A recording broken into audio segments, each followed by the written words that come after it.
Olá pessoal, tudo bem com vocês? Estamos aqui novamente com um assunto que é por demais importante, principalmente todos aqueles que se dedicam a aprender um pouco mais ou, por exemplo, estão pensando no Enem, que é sobre a República Velha, mais especificamente ali sobre o seu início, esse governo que foi o governo de Deodoro da Fonseca, tá certo? Esse momento inicial cheio de tensões, cheio de alguns problemas, aonde nesses 5 primeiros anos de governo, nós temos ali algumas tensões, como por exemplo a própria renúncia do Deodoro da Fonseca, provocado por justamente essas tensões que vão ocorrer entre os diversos setores que gostariam de estar no poder ou conseguir, chegar aí a mandar no Brasil.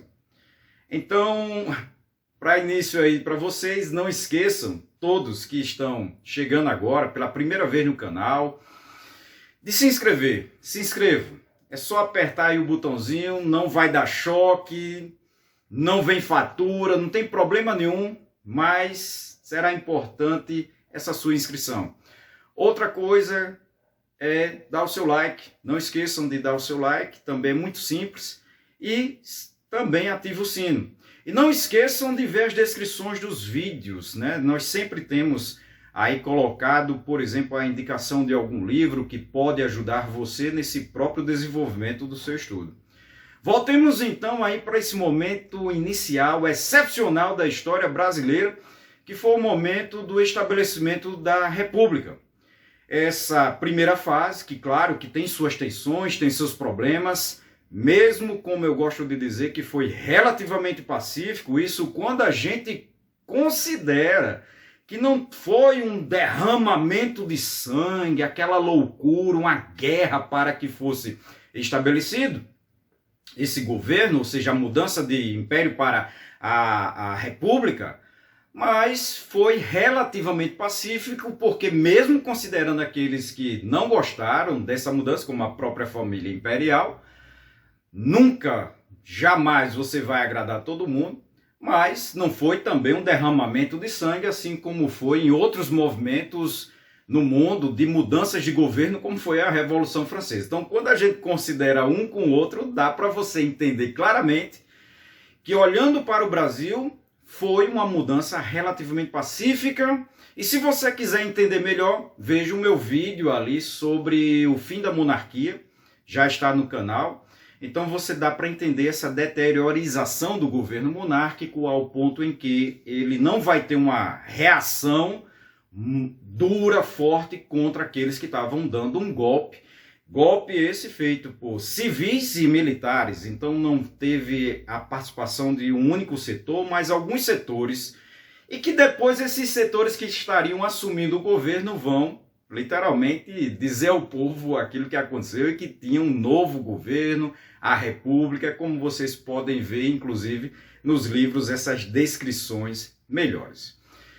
Mas nesse primeiro momento, quem vai assumir o governo é o próprio Deodoro da Fonseca, né? Aquela visão de que ele era o principal líder do próprio exército nesse contexto, ali o principal nome, esse exército distribuído em âmbito nacional. Então você teve a participação decisiva da elite econômica cafeicultora, mas eles vão ficar um pouco mais atrás nesse primeiro momento inicial, claro, desejando chegar no poder, assim como outros setores da própria marinha, alguns grupos do próprio exército. Então nunca você vai ter ali 100% de apoio decisivo, uma pacificação, sem que tivesse, por exemplo, ali alguém planejando tomar o poder de você. Sempre vai ter isso, vai passar por isso ao longo de qualquer governo.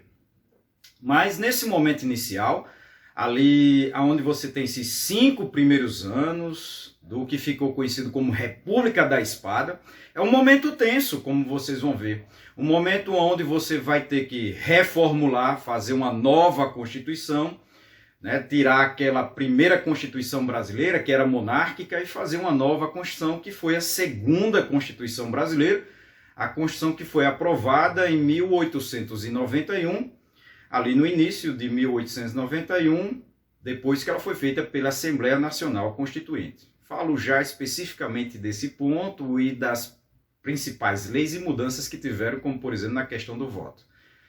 Bom, no momento inicial, como eu já disse, quem assumiu foi o Deodoro da Fonseca. E aí ele vai nomear os seus primeiros ministros, com destaque aí para Rui Barbosa, que vai assumir a Fazenda, o tenente-coronel Benjamin Constant, que assumiu a guerra, Aristide Lobo, que ficou com o Ministério do Interior, Eduardo Van den Kolff, creio que é essa a pronúncia, que ficou com a Marinha. E o famoso Campos Salles, que ficou com a Justiça, e não se esqueçam que ele vai depois ser um dos presidentes do Brasil. Mas outro grande nome é o Demétrio Ribeiro, que ficou com a Agricultura, e Quintino Bocaiúva, que ficou com as Relações Exteriores.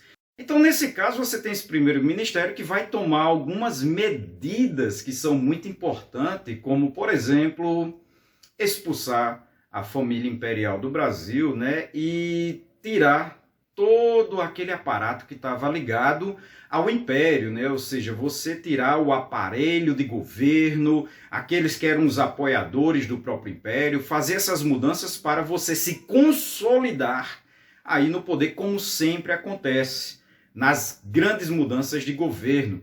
Mas nós tivemos outras grandes mudanças nesse momento inicial feito aí pelo governo provisório de Deodoro da Fonseca. Entre elas, uma das que já foi abordada, que foi a própria expulsão da família imperial do Brasil, assim como também a separação da Igreja e do Estado, algo que era requerido pelos próprios membros do clero durante muito tempo, né, com o fim do padroado, ou seja, aquela questão em que o governo, no caso o governo monárquico, mandaria diretamente na própria Igreja, e isso incomodava a própria Igreja.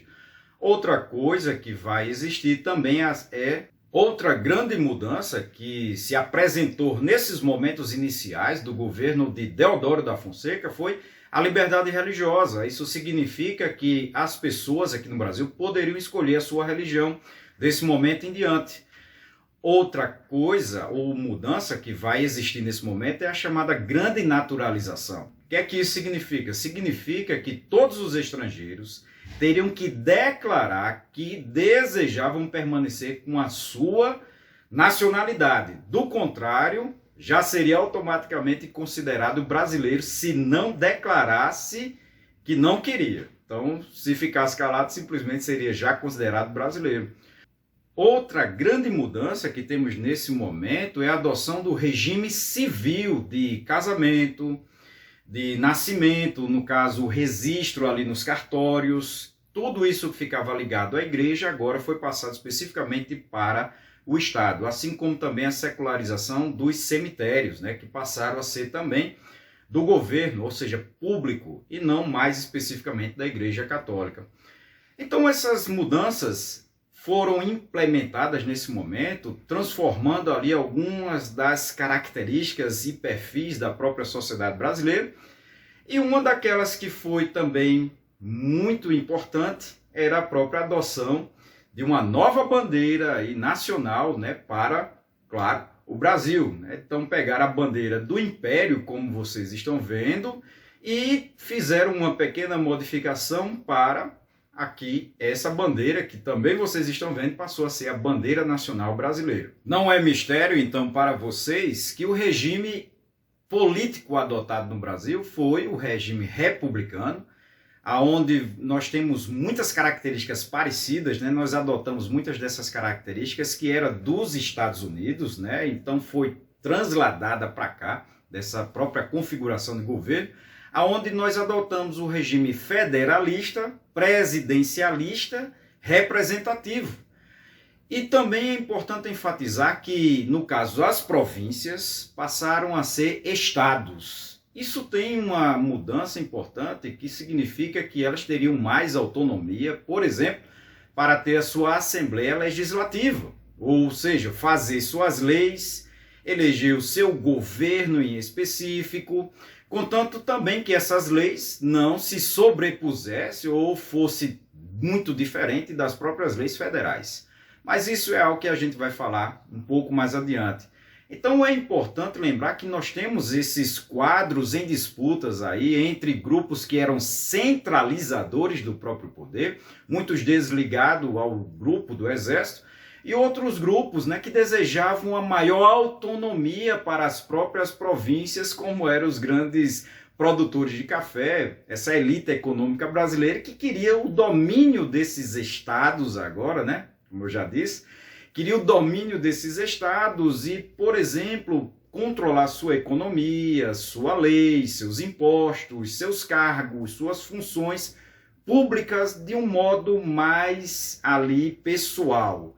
Vocês entendem essa própria situação. Então, passado aí alguns meses com essas primeiras mudanças implementadas pelo governo provisório de Deodoro da Fonseca, nós temos então a convocação da Assembleia Nacional Constituinte. Foi para justamente eleger os representantes daqueles que iriam fazer a primeira Constituição republicana, segunda do Brasil, mas a primeira Constituição da República. Então foram escolhidos os seus representantes e, como vocês podem ver, em menos de 2 meses já estavam então eleitos e, nesse caso, começou os trabalhos para fazer essa primeira Constituição. E no caso, o que saiu dela, os principais pontos dessa primeira Constituição republicana foi que o voto não seria mais censitário. E o que é o voto censitário? É aquele voto que você só é permitido votar de acordo com uma renda em específico que você tenha. Então mudaram isso. Mas, como vocês sabem, sempre tem aquela própria questão de que nós devemos controlar, né? Ou seja, tem algumas pessoas, alguns grupos que não deveriam votar segundo essa percepção daqueles líderes políticos. Nesse caso, quem votaria no Brasil? Votaria todos os homens maiores de 21 anos, que não fosse, no caso, analfabetos, nem mendigos, militares de baixa patente, assim como também religiosos. Então, com a adoção dessas leis, e fundamentalmente a lei sobre a questão do analfabeto, que, claro, bastava você ser homem e alfabetizado e ter uma certa renda mínima, né, no caso não ser mendigo, para poder votar, mas com essa lei sobre a questão da alfabetização, caiu muito o número de eleitores no Brasil. Então, como vocês observam, é muito importante lembrar que pouquíssimos brasileiros sabiam ler nesse momento, o que mostra o grande atraso da sociedade brasileira no início da própria República. Então, no início de 1891, a Constituição republicana estava pronta. Como vocês viram, já sabe quem poderia votar. E nós sabemos, então, que teve realmente uma grande exclusão de um percentual muito alto de brasileiros. Mas qual era, então, esse perfil da própria Constituição? Como eu já disse, muito parecida com o modelo americano, ou, no caso, estadunidense. Segundo aquilo que foi proposto e aceito, o poder no Brasil seria dividido em 3, né? Ou seja, nós teríamos 3 poderes no Brasil. Em âmbito, no sentido do executivo, nós teríamos o presidente, que seria tanto o chefe de Estado como o chefe de governo. Como o poder legislativo, nós teríamos também aí o Senado e a Câmara dos Deputados, no caso, deputados federais. O Supremo Tribunal Federal ficaria aí como o órgão mais alto do judiciário brasileiro. Como vocês viram, ao contrário do que tinha, ou de modo diferente do que tinha durante o Império, que seriam 4 poderes, agora nós teríamos apenas 3 poderes, que é basicamente o que nós temos hoje. Quando eu digo basicamente, com pequenas alterações do que pode ou que não pode fazer, algumas atribuições ao longo do tempo que foram mudando em termos de poderes no Brasil. Então, pronta essa Constituição, é importante enfatizar algumas coisas para vocês. Seria eleito o primeiro presidente do Brasil. Eles acharam por bem que essa primeira eleição seria feita de modo indireto, ou seja, o Congresso iria eleger o primeiro presidente do Brasil. O mandato seria de 4 anos. Não existia nessa época a reeleição. Então, findados 4 anos, o presidente teria que sair do poder. É importante também lembrar que, nesse momento, você votava especificamente para eleger o presidente e também, de modo diferente, escolhia o vice. Então, não era necessário aquela questão de que, como hoje, que você elege o presidente e o vice vem junto. Não, você escolhia quem iria ser o vice. E aí já vai começar alguns dos problemas que vai envolver Deodoro da Fonseca, levando ele a quase uma ruptura institucional, a um golpe de Estado ou uma nova tentativa de golpe e, é claro, ao fim do seu próprio governo. Outra coisa que é importante era que, se o mandato do presidente, por alguma coisa, não tivesse passado pelo menos 2 anos, deveria se processar uma nova eleição. E isso é importante, principalmente quando a gente vai entender os problemas que vai envolver o seu sucessor, que em outra aula nós vamos abordar. Um dos mais importantes problemas que o governo de Deodoro, ainda na sua fase provisória, vai ter que enfrentar é a questão da crise econômica. Essa crise já vinha desde o tempo do Império e foi aprofundada pela própria mudança de regime e a desconfiança do mercado internacional sobre o Brasil.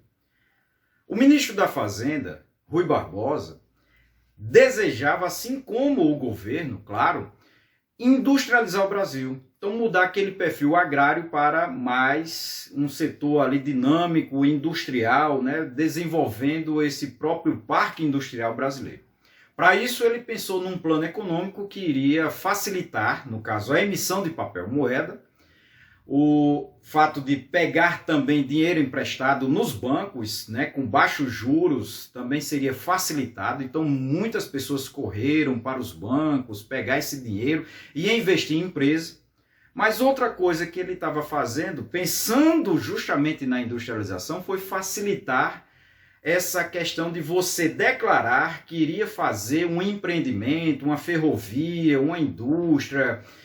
E muitas vezes o que aconteceu na realidade foi que as pessoas pegavam o dinheiro para fazer essas obras, essas construções e simplesmente não existiam, ou seja, eram empresas fantasmas. Muito desse dinheiro foi investido na Bolsa de Valores, criando uma grande especulação. Daí o próprio nome, ou no caso o apelido, do plano, que ficou conhecido como encilhamento. Querendo então industrializar, favorecendo essa dinâmica de industrialização, essa própria situação da declaração, do estabelecimento, da indústria, desse comércio, o resultado foi que o Brasil piorou muito a sua situação econômica, com um enorme número de falências, de pessoas que foram então demitidas, pessoas que perderam seus empregos.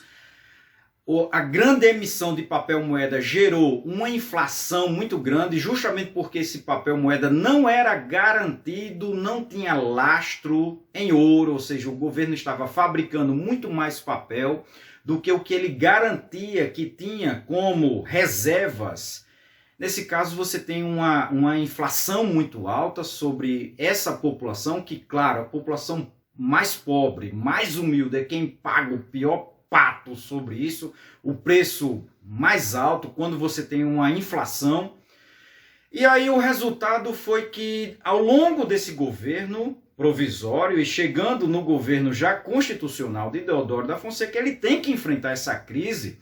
Crise essa que vai ainda percorrer o Brasil durante muitos anos. Não vai se acabar com, por exemplo, a saída de Deodoro, nem com a chegada do seu vice. Isso vai ficar rodando aí literalmente no Brasil durante muitos anos, tá certo? Depois nós entramos melhor nesse próprio assunto em outras videoaulas sobre a questão do encilhamento e essa situação da crise terrível que o Brasil foi jogado nos próximos anos.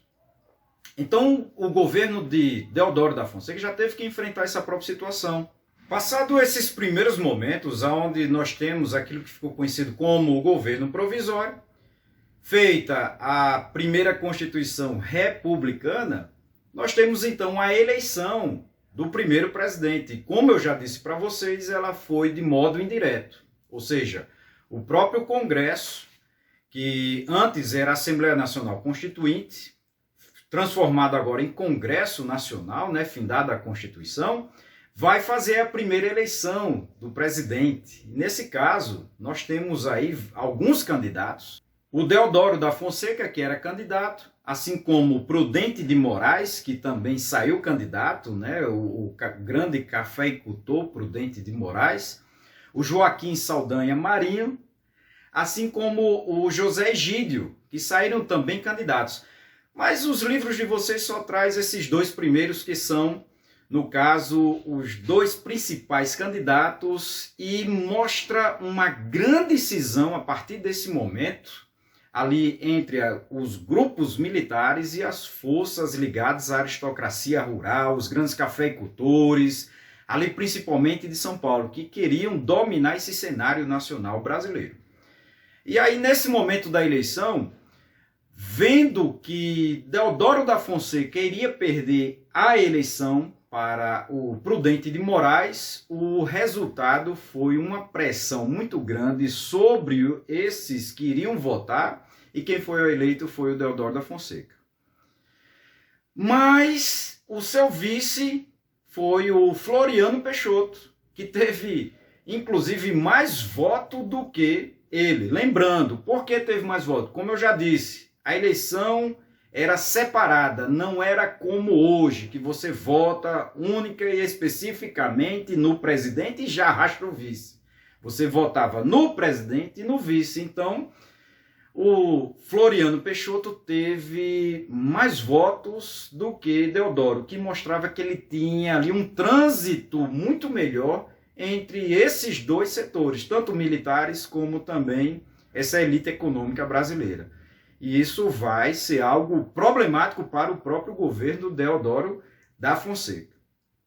Nesse caso, esses grupos que foram, né, no caso, pressionados a votar nele, essa elite econômica brasileira, os grandes proprietários rurais, esses setores do Congresso, começam a pressionar o governo agora eleito, né, do Deodoro da Fonseca, esse governo constitucional eleito, começam a pressionar e sufocar as medidas do governo ali quando ele precisava de uma lei, de alguma mudança, por exemplo, ali sobre as próprias questões econômicas para solucionar a crise do encilhamento. Então, ele se vê muito pressionado, Deodoro da Fonseca. Esse conjunto de pressão, essas duas forças brigando, né, no caso Deodoro da Fonseca contra o Congresso, parte dele, uma parte pelo menos muito significativa, fez com que no dia 3 de novembro o Congresso aprovasse a lei de responsabilidade, ou seja, os atos do presidente teriam que ser aprovados pelo Congresso. E aí não deu outro. Ele imediatamente manda fechar o Congresso, literalmente manda o pessoal para casa. Mas ele se vê cada vez mais isolado. E esse isolamento nós podemos observar sobre, por exemplo, partes significativas do Exército, que não o apoia nessa ação de fechar o Congresso, assim como também dos trabalhadores, né? Por exemplo, na Central do Brasil, então a Estrada de Ferro é fechada, é paralisada, entra em greve no dia 22, e aí no dia 23, no outro dia, a própria esquadra brasileira, a Marinha que estava na Baía de Guanabara, vai ameaçar bombardear a cidade do Rio de Janeiro caso o presidente não revogasse a sua lei, caso ele não mudasse de posicionamento. Então, nessa situação, vendo que ele não tinha o controle total sobre essas instituições, principalmente a questão militar, isolado, pressionado, ele, Deodoro da Fonseca, então acaba por renunciar. Essa revolta aí da Armada, é importante que vocês lembrem que foi a chamada primeira revolta da Armada. E que mesmo que não tenha tido especificamente aí o bombardeio, a destruição da cidade do Rio de Janeiro, mas essa ameaça mostrava uma ruptura institucional muito forte ligado ao presidente, né? Então, um afastamento dele. E é claro que os próprios interesses mais particulares dos grupos ligados à Marinha. Mas, com a renúncia de Deodoro da Fonseca, o seu vice iria assumir, que no caso era o Floriano Peixoto. Floriano Peixoto, então, resolve ficar no governo até o que seria o fim do mandato presidencial, criando aí ainda alguns graves problemas que em outra videoaula nós iremos tratar com vocês. Então estamos finalizando esse momento excepcional de grandes mudanças, como vocês estão vendo no Brasil. É uma aula muito importante aí para vocês olharem como são feitas essas leis no Brasil, as mudanças de governo que se desenrola nesse processo histórico tão fascinante que é a própria história brasileira. Movimentado, cheio de mudanças, aí em alguns casos bem radicais. Mas, por enquanto estamos parando. Não esqueçam, gente, vocês que estão aí até agora no vídeo, de se inscrever no canal. É importante que vocês se inscrevam. Também não esqueçam aí de dar o seu like, assim como de ativar o sininho aqui, olha, ativa o sino para que quando nós lançarmos outras videoaulas, vocês tenham acesso imediato. Assim como também dê uma olhada lá nas descrições ali dos vídeos, tá certo? Em muitos casos nós temos colocado materiais extras para vocês, importantes para que vocês aprendam com mais facilidade. Estamos finalizando então essa videoaula e até a próxima, pessoal!